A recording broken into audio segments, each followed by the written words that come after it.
Thank you everyone for viewing my channel,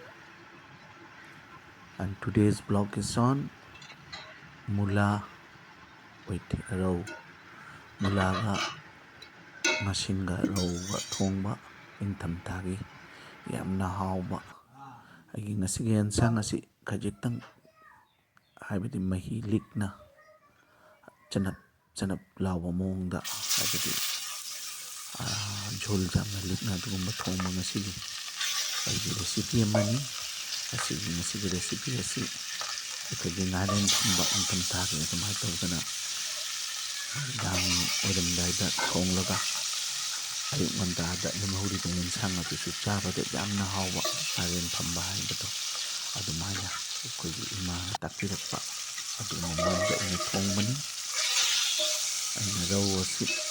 ꯀꯦꯖꯤ 2ꯃꯨꯛ ꯂꯨꯝꯕ ꯔꯧꯅꯤ꯫ ꯑꯗꯨ ꯑꯩꯈꯣꯏ ꯃꯤ 2 ꯌꯦꯟꯅꯔꯒ ꯑꯩꯅ ꯀꯦꯖꯤ ꯑꯃꯒꯤ ꯔꯧ ꯑꯗꯨ ꯑꯩꯅ ꯁꯤꯗ ꯊꯣꯡꯕꯅꯤ꯫ ꯑꯩꯅ ꯃꯨꯂꯥꯁꯦ ꯉꯁꯤꯒꯤꯁꯤꯗ ꯂꯧꯔꯤꯕꯁꯦ ꯀꯦꯖꯤ ꯑꯃꯗ ꯃꯨꯂꯥ 2 ꯐꯪꯉꯤ꯫ ꯑꯗꯨꯒ ꯃꯨꯂꯥ ꯍꯥꯐ ꯀꯦꯖꯤ ꯂꯨꯝꯕ ꯃꯨꯂꯥ 2ꯅ ꯉꯁꯤ ꯔꯥꯎꯟ ꯁꯦꯞꯇ ꯄꯤꯁ ꯇꯧꯔꯤ꯫ ꯄꯤꯁ ꯇꯧꯔꯒ ꯑꯂꯨ ꯑꯄꯤꯛꯄ ꯑꯃꯒ ꯑꯗꯒꯤ ꯇꯤꯜꯍꯧ ꯑꯅꯤꯈꯛꯀ ꯑꯩꯅ ꯑꯍꯧꯕꯗ ꯉꯥꯁꯦ ꯉꯧꯕ ꯂꯣꯏꯔꯒ ꯃꯦꯊꯤ ꯈꯖꯤꯛꯇꯪ ꯍꯥꯞꯆꯜꯂꯤ꯫ ꯑꯗꯨ ꯂꯣꯏꯔꯒ ꯑꯩꯒꯤ ꯃꯨꯂꯥ ꯑꯂꯨ ꯃꯆꯥ ꯑꯃ ꯑꯗꯨ ꯄꯨꯟꯅ ꯁꯨꯃꯥꯏꯅ ꯇꯧꯗꯅ ꯑꯩ ꯉꯧꯃꯤꯟꯅꯖꯔꯤ꯫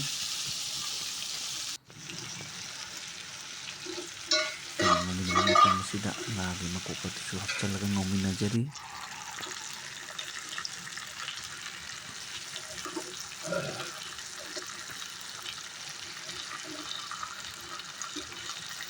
ꯃꯍꯥꯎꯒꯤ ꯃꯇꯨꯡ ꯏꯟꯅ ꯊꯨꯝ ꯍꯥꯞꯆꯔꯤ꯫ ꯃꯌꯥꯝꯒꯤ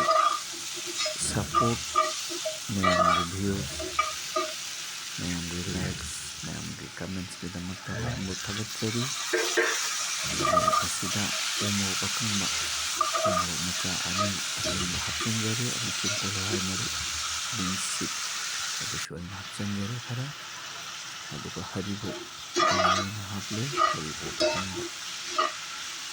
ꯑꯁꯨꯃꯥꯏꯅ ꯇꯧꯅ ꯄꯤꯁ 2ꯈꯛ ꯑꯩꯅ ꯑꯦꯗ ꯇꯧꯖꯔꯤ꯫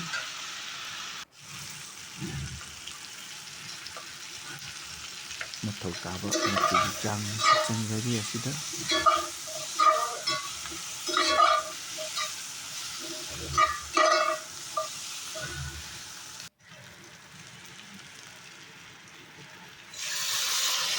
ꯍꯧꯖꯤꯛ ꯏꯁꯤꯡ ꯑꯁꯥꯕ ꯓꯣꯜꯒꯤ ꯑꯣꯏꯅꯕꯒꯤꯗꯃꯛꯇ, ꯌꯦꯟꯁꯥꯡꯗ ꯃꯍꯤ ꯑꯣꯏꯅꯕꯒꯤꯗꯃꯛꯇ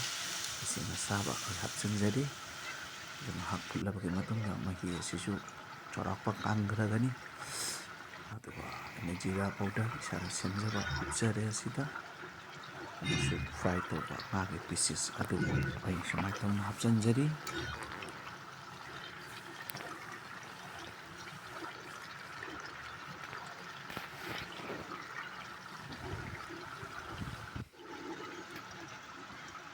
ꯃꯣꯔꯣꯛ ꯑꯁꯨꯕ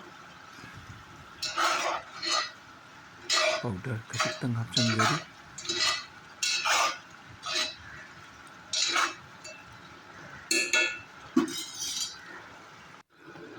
ꯑꯗꯨꯒ ꯑꯂꯣꯏꯕꯗ ꯑꯩꯅ ꯐꯗꯤꯒꯣꯝ ꯑꯁꯨꯃꯥꯏꯅ ꯇꯧꯅ ꯍꯥꯞꯇꯨꯅ ꯒꯥꯔꯅꯤꯁ ꯇꯧꯖꯔꯤ꯫ ꯌꯥꯝꯅ ꯃꯑꯣꯡ ꯇꯥꯔꯦ ꯑꯩꯒꯤ ꯌꯦꯟꯁꯥꯡ ꯑꯁꯤ꯫ ꯌꯥꯝꯅ ꯅꯨꯡꯁꯤꯕ